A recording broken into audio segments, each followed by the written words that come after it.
يعني لازم نتكلم على بداية موسم. ኧረ ተው ግን ኧረ በፈጠራችሁ ያ ሰውዬ ፀጉር እናስቆረጥ ኧረ በፈጠራችሁ ተው አልተቃጠልኩም በጣም ነው የተናደድኩት ስላችሁ በቃ ከሚባለው በላይ ብቻ የሆነ እስኪ ቀጣይ ደግሞ የሚሳከል ይሆናል ብለን ተስፋ እናደርጋለን ኢትስ ኦኬ በቃ ያናዳል ግን ኢትስ ኦኬ ምንም ማድረግ አንችልም ኳስ ነው ከቀዳዳ ይሰላል ጨምዳዳ ከቀዳዳ ይሰላል ጨምዳዳ አረ ማንጂ አፍለምኝ ዊኒን አፍለም አቅበታኝ ግን እነዚህ ዳሉትና ዶርጉ የሚባሉ ግን የተመጣጠነ ምግብ በልተው ማራት ነበር አይናቸው ባላይ ደስተኛ ነኝ በነገራችን ላይ እንዴ አቻለም አለኝ ደምሱ ረስቼው አረ ወይኔ ዛሬ የምሬን ተቃጠልኩ በቃ የምሬን ተበሳጨው እግር ኳስ ማለት ነው ሞመንቶችና እድሎች በጣም ትልቅ ሚና እንደሚጫወቱ ዛሬ በቃ የሚያሳይ ጨዋታ ነው ማለት ነው ለአምስት ደቂቃ ከጨዋታ ብንወጣ ለአምስት ደቂቃ ኮንሰንትሬት ማድረግ ቢያቅተን ጨዋታውን ሉዝ አደረግን አያችሁ አይደል በዛች አምስት ደቂቃ ውስጥ የተፈጠረ ነገር ነው መስዋዕትነት ያስከፈለን እድሎች ያልኩበት ምክንያት ደግሞ የብሩኑ የአንገል የቀጨ ኳስ ቢገባ አስቡት አማድ ያ ጎል ላይን ክሊራንስ ቢገባ አስቡ ግን እግር ኳስ እንደዚህ ነው በቃ እንደዚህ ነው ምንም ማድረግ አይቻልም ምንም ደግሞ ኮምፕሌን ማድረግም ማሳበብም አትችልም ኤምቡሞ ዛሬ የለም ሜዳ ውስጥ እኔ ምንም ማለት አልችልም ዛሬ አልገባም አልነበረም ማለት ነው ዲጭራሽ ምን አይነት ፐርፎርማንስ እንዳሳይ የለም ሜዳ ውስጥ በቃ ዛሬ ለኔ ኤምቡሞ አማድ በጣም ምርጥ ጎል ነው ያስቆጠረው ሁለተኛውን ጎል ሞክሯል ግን ስቲል ሄልጅ ማለት ነው አልበሰለም ማቹሪቲ ቀርዋል ልጅ ስቲል ማለት ነው እኔ በጎሉ አልሻወደም ማቹሪቲ ቀርዋል ፋይናል ዲሲሽን ትክክል አይደለም ኳስ መልቀቅ ባለበት ሰዓት አይለቅም መልቀቅ ባለበት መምታት ባለበት ሰዓት ደግሞ ይለቃል በጣም ስኪልፉል እኮ ነው በጣም ይችላል እኮ ግን ያው በእድሜ ሂደት በጨዋታ ልምድ ሂደት ይስተካከላል ብለን እናስባለን ብቻ ከጨዋታው ከስሜታዊነት ወጣ በኋላ መልሼ አወራለሁ ግን ማሸነፍ የምንችለውን ጨዋታ ነው ሉዝ ያደረግነው ማን አቻ ያወጣ ነው ማለት ያው አቻ እንደ ሉዝ ነው የምናየው በጣም ነው ያቃጠለኝ እግዚአብሔርን ብቻ ችግር የለውም ምን አይነት ጌም ነው የተመለከትነው ጋይስ በጣም የሚገርም ፉክክር የተመለከትንበት ጨዋታ ነበር በ10ኛ ሳምንት እንግሊዝ ፕሪሚየር ሊግ ጨዋታ የሩበን አሞሪም ማንቸስተር ዩናይትድ ወደ ሲቲ ግራውንድ በማቅናት የሻንዲ አይቹን ኖቲንግሃም ፎረስትን በመቅጠም 2-2 በሆነ ውጤት በመለየት ነጥብ ጥሏል በዚህ ጨዋታ ላይ ማንቸስተር ዩናይትዶች በካዝሜሮ 34ኛው ደቂቃ ላይ በተገኘ ጎል አማካኝነት 1-0 ሲመሩ ከቆዩ በኋላ ኖቲንግሃም ፎረስቶች ሁለተኛው አጋማሽ እንደተጀመረ አከታትለው በጊብስ ዋይት እንዲሁም ደግሞ ሶቫና ጎሎች አማካኝነት ማንቸስተር ዩናይትድን 2-1 መምራት ቻሉ ታዲያ ከዛ በኋላ በድጋሚ ጫና ፈጥሮ መንቀሳቀስ የቻለው ማንቸስተር ዩናይትድ በአማድ ያሎ አስደናቂ ሆነች ቮሊ ጎል በማስቆጠር 81ኛው ደቂቃ ላይ ሁለታቻ አድርጎ ጨዋታው በዚህ ውጤት ተጠናቋል ማንቸስተር ዩናይትዶችም ለሶስት ተከታታይ የፕሪሚየር ሊግ ጨዋታዎች ድል ማድረግ የቻሉ ቢሆንም ለአራተኛ ጨዋታ ግን ይህንን ታሪክ መድገም ተስኗቸዋል ማለት ነው ጸጉሩን አልቆረጥም ያለው የማንቸስተር ዩናይትድ ደጋፊም ሌላ ጨዋታ እንግዲህ ከዜሮ መጀመር እንዳለበት እየተመለከትን እንገኛለን ግን በጣም ቆንጆ ፉክክር የተመለከትንበት ጨዋታ ነበር አዝናኝ የሚባል አይነት ጨዋታ ነበረ ፈርስት ሃፍ ተመጣጣኝ እንቅስቃሴ ነበረ ሰከንድ ሃፍን በተመሳሳይ ማለት ነው ዩናይትድ ከጎሉ ከተቆጠረበት በኋላ የተሻለ ለመንቀሳቀስ ሞክሮ ነበር ነገር ግን ሶስቱን ነጥብ ማግኘት ተስኑት ነጥብ ለመጣል ተገዷል በፕሪሚየር ሊጉ ዩናይትድ አሁን ላይ 17 ነጥቦችም በመያዝተኛ ደረጃ ላይ ለጊዜው ከሱር ያሉት ቡድኖች እስከሚጫወቱ ድረስ መቀመጥ ችሏል ለማንኛውም ስለዚህ የሩበን አሞሪም ማንቸስተር ዩናይትድ ምን ትላላችሁ ሐሳባችሁን ኮሜንት ሴክሽን ላይ አካፍሉኝ በናናቢት ተመዘገቡ እስከ 350 ብር ቦነስ ማግኘት ትችላላችሁ በናናቢት መጫወታችሁ እንዳትረሱ እኔ ይሄ ሰውዬ ምንም ነው ደስ ያላለኝ እንዲሁ ሳይራሱ ወያላ ይሸታል ይሄ ሰውዬ ምንም በቃ ምንም እየቋጠረ እኮ ነው ሰውዬ እኮ ማንቸስተር ላይ እኮ ቋጠሮ እኮ ነው ያዘው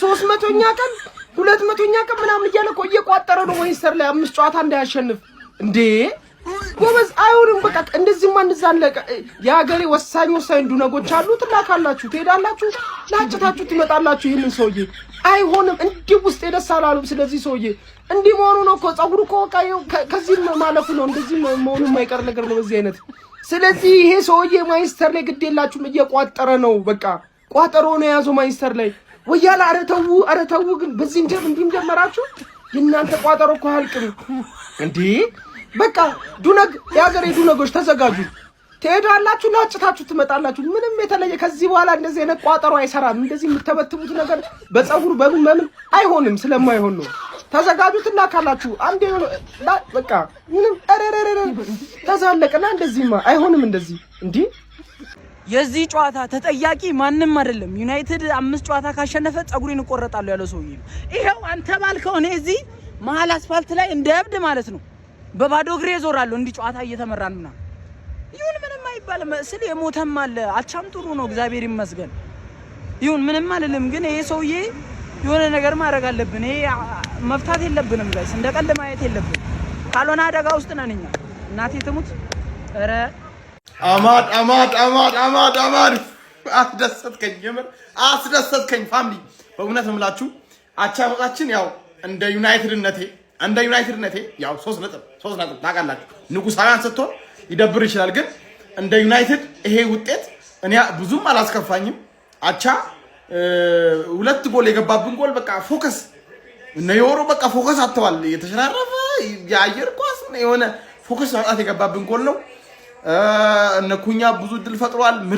አማድ ምርጥ ነበረ።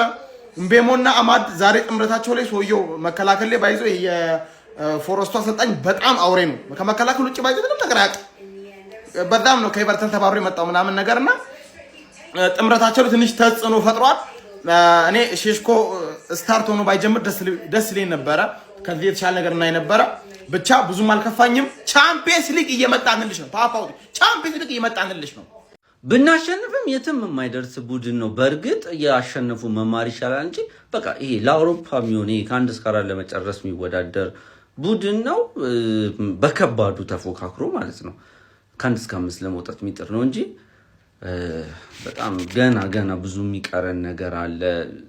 ብቻ ያን ዲቴል ማውራት ይከብዳል። አሁን ልገባን ሬዲዮ ግን ስለ ሌኒዮሮ ፈርስት ሃፍ ያልኳችሁን አያችሁታ። በቃ እንዲህ ነው። ገና ሴንተር ባክ ይቀረናል፣ 2 ሚድፊልድ ይቀረናል፣ ግራ ዊንግ ባክ ይቀረናል። ብቻ ለማንኛውም የሚመቻቿቸው ወተናል። ሰውየው ድሬድ ይሆናል እንጂ ጸጉሩን አይቆረጡም። እና የውድ ጨዋታዎችና የምሽት ጨዋታዎችን አሪፍ ስፖርት ላይ አሪፍ ፎዶች አሉ። እየገባችሁ እዛ ላይ መጫወት ትችላላችሁ። ይመቻችሁ። አይኖ ገብቶኛል። ይሄ 3 ጨዋታ ማሸነፍ በኋላ አቻ መውጣት ይደብራል፣ ደስ አይልም። እኔም ደስ ብሎኛል አላችሁ። ግን ደግሞ ምንድነው ምን አለ መሰላችሁ ዛሬ ቴምፖዎች ልክ አልነበር፣ የሆነ ከፍ ዝቅ ሲል ነበር። በተለይ ደግሞ ጨዋታው እነሱ ጎል ካገቡብን በኋላ አንዳቻ ከሆነ ከዛ ደግሞ በትንሽ የቃሊኖች ደግሞ ሌላ ከሆነ በኋላ ተጫዋቾቹ ድብርብር አሉና ነገሮች ተበላሹ። ከዛ ምንድነው ልክ የኛ ቴምፖ የመጣው አማድ ሲያገባ ነው። ልክ አማድ ሲያገባ ቴምፖ መጣ። ከ85ኛው ደቂቃ በኋላ በጣም ተፋፋመ ጨዋታው። አሪፍ ሙከራ ምናምን ነበረ። ግን ደግሞ ምንድነው ሰዓቱ ማልቆ ስለነበር እንደታሰበው ካምባክ ሊሰራ ተቻለ። ያ ነገር አያናድም እያልኩ አይደለም። ግን ደግሞ የአማድ ጎልም ዛሬ በጣም ነበርሽ ነበረች፣ ደስ ይል ነበር።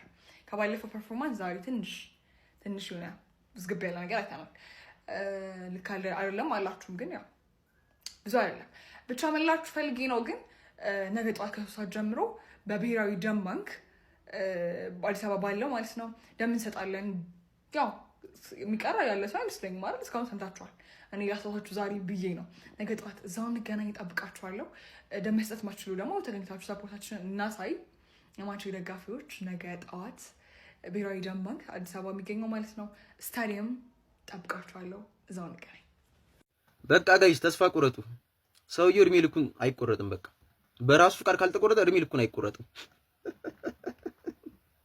የምር ኖቲንጋም አቻ ናፍቆት ነበር እኮ። ኖቲንጋም አቻ ናፍቆት ነበር። አቻ ማለት ነው። ማንም እየመጣ ሲለጥፍ የነበረው ቲም አንቺ ላይ ግን ተነሳብሽ። ጭራሽ እኮ ሰከንድ ሃፍ እንደገባ ካምባክ ነው የሰራብሽ። እኔ ባይዘው የጨዋታ ለኖቲንጋም ነው የሚገባው ነው የምለው። የምር ለማሽቃበጥ ሳይሆን በቃ ይሄ ጨዋታ ለኖቲንጋም ነው የሚገባው።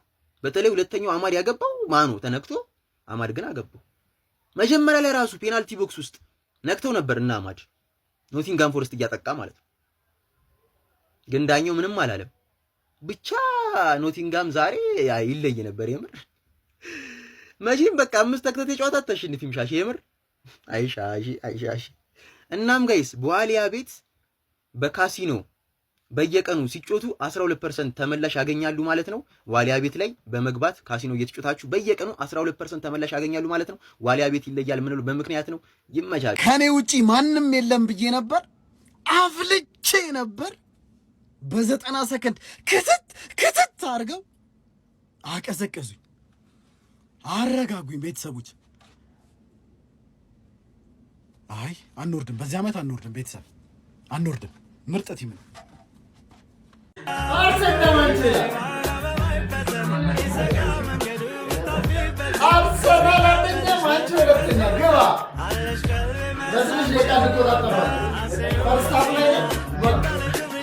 አርባ ሰባት ላይ 1-0 እየመራ እንደወጣን እናውቃለን። 49 ላይ ግን 2-1 እየተመራ ነው። ይሄ ምን የሚሉት ነው? እንጂ ማን እንደዚህ አንተን ጥቆይ እኔ እኮ እንዴት ላድርጋችሁ? እሺ እንዴት ዳሉት ማለት ነው። በቃ እግርን በአንድ እግር መኖር ትችላለህ። አንድ እግር ንጣ በቃ በገዛ ፍቃድ ማለት ነው።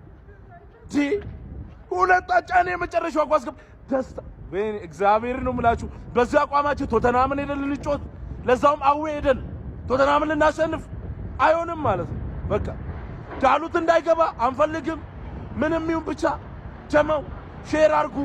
ከቻልን ዳሎት ጋር እንዲደርስ እናደርጋለን። ቪዲዮ ጋንም መግባት ይችላል። ጀመው በቃ እኔ ግራ ገብቶኛል። በቃ ዋንጫ አንዱ ጆሮ ይዘናል ብለን ቂጥ ደርሰናል። አሁን ቂጡ ላይ ነው ያለነው። ከቂጡ እንዴት ወደ ጆሮ እንደምንወጣ አናውቅም። ጀመው ለማንኛውም ማለት ነው ሼር አድርጉ ቪዲዮ። የትኛውም የማንቸስተር ዩናይትድ ደጋፊ ማለት ነው በዚህ ውጤት ሲበሳጭ እንዳለ በቃ እንዴት ነው 90 ደቂቃ በአንድ ተጫዋች ብቻ ቀየረ የምትጮተው? እኔ እኮ ለምንድን ነው የማትቀይረው ተጫዋች እንዴ?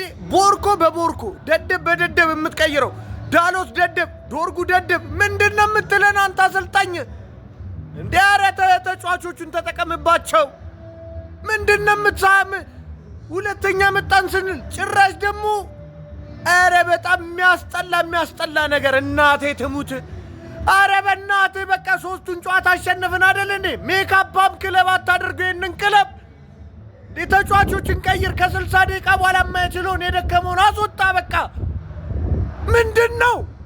እኔ ይሄ ቲም ከፈርጉሰን በኋላ ማለት ነው ያገኘውን እድል ሲጠቀም አይቼ አላቅም።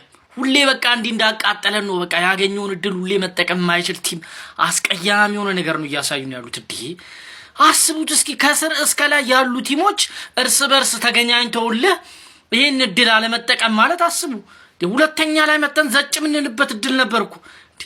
ደሞ ዳሎት ምን አይነት ስራ ነው እየሰራ የነበረው? ምን እያረገ ነበር? ቆይ እንዴ እሱ እንዴት ነው ማይገባው? ኮቹ ወይኔ አሞሪ እንዴት ነው ቆይ ሄዲንግ እየበለጡ እንደሆነ ኳሶቹን ያገኙትን ኳሱ ላይ ያሻሙ እንደሆነ እያየ ዝም አለ። ማጉዌልን እንኳን ይዞ አይገባም እንዴ? ቢያንስ ቀይሮ አያስገባም እንዴ? ቢያንስ እንኳን እኮ አየር ኳስ ተሻንቶን ለማውጣት ምንም ነገር ለማድረግ ማጉዌል የተሻለ ነው ከሌሎቹ እንዴ። ይሄ ሁላ ሰዓት ወይኔ ተው በቃ ተው። ምንም ብንል እኮ ምንም ነገር የለም።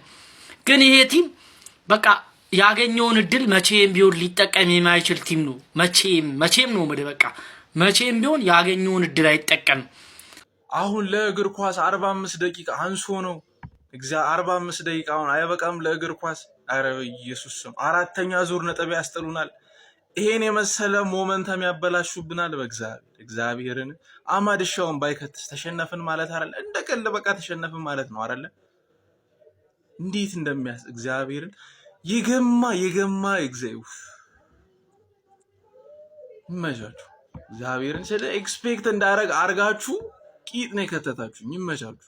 ከኖቲንጋም ፎረስት ሜዳ ከሲቲ ግራውንድ ላይ ሄደ 3 ነጥብ አምጣ ከምትለው ዩናይትድ ከቤቲፑል ማን ነው ከአንፊልድ ከሊቨርፑል ማለት ነው 3 ነጥብ 6 ነጥብ አምጣ ብትለው ይሻላል እንዴ። ሰከንድ ሃፍ ላይ ምን አይነት ማንቸስተር ዩናይትድ ነው ያየነው? ምን አይነት የመከላከል ስህተት ነው? በአንድ ደቂቃ 2 ጎል እኮ ሊገባብን። እንዴት ነው 4 ተጫዋች ለአንድ ኳስ የሚሻማው? ምን አይነት ስህተት ነው?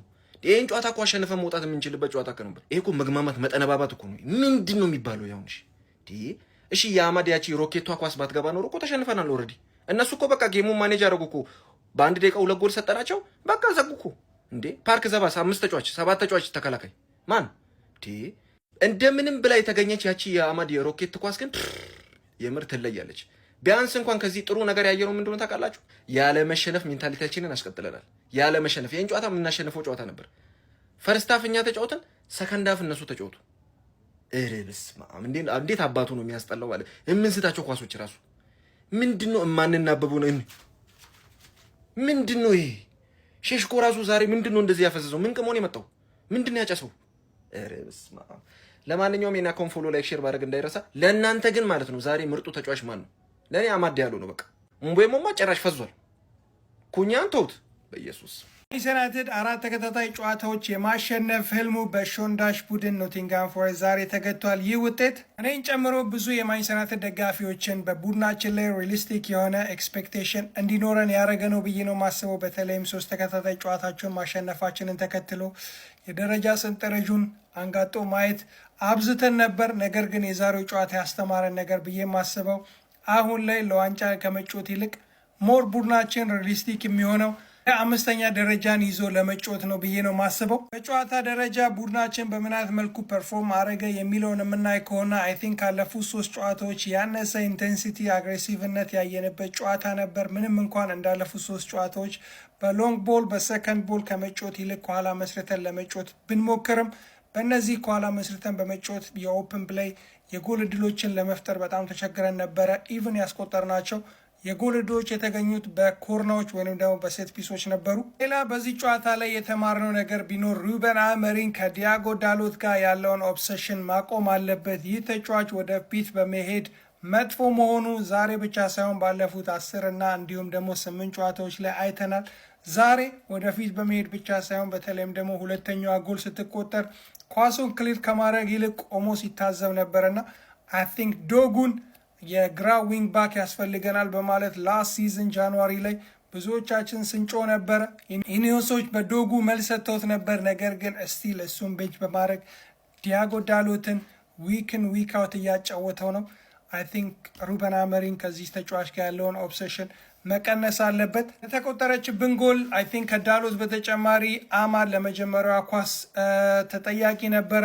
ጊብስ ዋይትን ማርክ በማድረግ ደረጃ ደካማ ነበር። ነገር ግን አማድ በመከላከል ደረጃ ደካማ መሆኑ ይታወቃል። በማጥቃት ደረጃ ግን ዛሬ ወደ ጨዋታ የመለሰችንን ምርጥ ጎል ማስቆጠር ችሏል። አይ ቲንክ በዛሬው ጨዋታ ላይ ቀደም ብዬ እንዳልኩት የፊት መስመር ተጫዋቾቻችን ሻርፕ ነበሩ ለማለት እቸገራለሁ። ወምቤሞ፣ ሴስኮ፣ ኩኛ ጥሩ አልነበሩም። በተለይም ሴስኮ ካለፉት ጨዋታዎች በጣም የወረደ ፐርፎርማንስ ያሳየበት ጨዋታ ነበር ብዬ አስባለሁ። ፈርስት ሃፍ 1-2 አጋጣሚዎች ላይ የሊንክ አፕ ፕሌየሩ ጥሩ ቢሆንም አንዳንድ ኳሶችን ማቀበል እያለበት ራሱ ሲሞክር ነበር። እንዲሁም ደግሞ የፈርስቶቹ ኮንትሮሎቹ ዛሬ አኪሬት አልነበሩ። ያም ቢሆን እየተሰራ ላለ ቡድን ከኖቲንጋም ፎረስት ሜዳ ላይ በተለይም ባለፉት 3 ጨዋታዎች ላይ ይህንን ቡድን አለማሸነፋችንን ተከትሎ ዛሬ አቻ መውጣት ወርስት የሚባል ሪዛልት አይደለም ለእኔና ለእናንተ። ነገር ግን ለዚህ ደጋፊ ወርስት የሚባል ሪዛልት ነው። የእናንተ የጨዋታ ትዝብት ምንድን ነው? ኮመንት ላሳውቁን። ቪዲዮን ላይክ እንዲሁም ደግሞ ኮፒ ሊክ እና ሼር ማድረግ እንዳትረሱ። ፎሎ ካላረጋችሁም እንደዛው።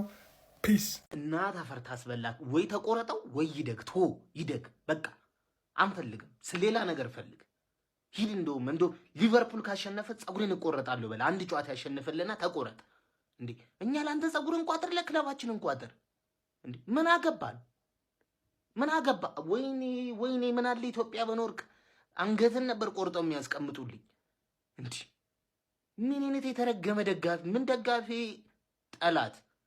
እኛ ልንገረ እንኳን የጭንቅላት ጸጉር የብብት ጸጉር ይደግ ከፈለገ አትቆረጡ፣ ጉዳያችን አይደለም። አቻ ሙሉ አመቱን አቻ እንውጣ ከፈለግን እንዴ ብለን አቻ ራሱ ያናደን ጀመር እኮ ላንተ ሲባል እንዴ። በቃ አሪፍ ነን፣ ጀግና ነን፣ አቻ ወጥተናል። እንደው ኧረ ጉዴ! ወይኔ አማድ፣ ኧረ ቢገባልህ እኮ ድጋሚ ያምር ነበር እኮ። ያ ምን አባቱ ነው በዛ ሰዓት ጎል ስር የሚሰራው? ምን አባቱ ነው እዛ? እንደው ምን አይነት ሙከራ ነበር ግን አማድ በዛ ደቂቃ። ኧረ ገባ ብዬ እኮ ዘልያለሁ እኔ እኮ ጮቤ ረገጥኩ። ወይኔ ቢስሚላ ግን ማለት ነው እንደ ጨዋታ ምንድነው የሚያግማማችሁ? ኳስ ረጋ ብላችሁ አትጫወቱት፣ ትፈራገጡታላችሁ። ይሄ እናትንና ገንገበት ይሁን ሰውዬ ግን ኧረ ዳሉት፣ ኧረ አላህን ፍራ፣ ወኔ ብቻ ኧረ ተጫወት እንዲህ። ኧረ እንዲህ ትደናበሩታላችሁ። 1-2 አሉ እንዴ? አንተ ደግሞ እኮ እኔ 0 ስትሆኑ እኮ ሰልፊሽ ብትሆኑ ብትስገበገቡት ነገር እኮ ነው የሚያናድ። ኩኛ ኧረ አላህን ፍራ፣ አትስገብገብ። ትጫወታለህ ግን አትስገብገብ። ሲጀመር ማለት ነው ይሄኛው ሰውዬ ማለት ነው ለዩናይትድ መርገም ነው። ለዩናይትድ በጣም መርገም ነው ሲጀመር ማለት ነው። ጀመው እንደ 5 ጨዋታ ካላሸነፈ ሲጀመር የአርሰናል ደጋፊ ነው ምናምን ነገር መርገም ጥንቆላ ምን አሰርቶ ነው እንጂ ዩናይትድ 5 ጨዋታ ማሸነፍ አቅቶት አይደለም። አንተ የብብት ጸጉር ለምን አይበቅልም? ሲፈልግ ለምን አጨግርም? እኛ ምን አገባን እንዴ?